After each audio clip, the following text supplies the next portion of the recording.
Besok kita ulang lagi guys. Ini proses kita mau pulang guys.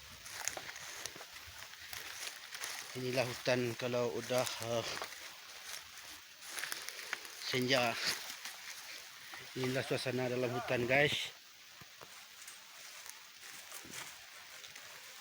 Ya.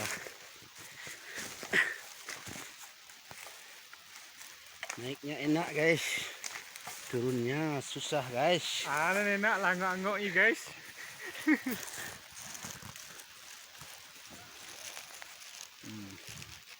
Inilah guys.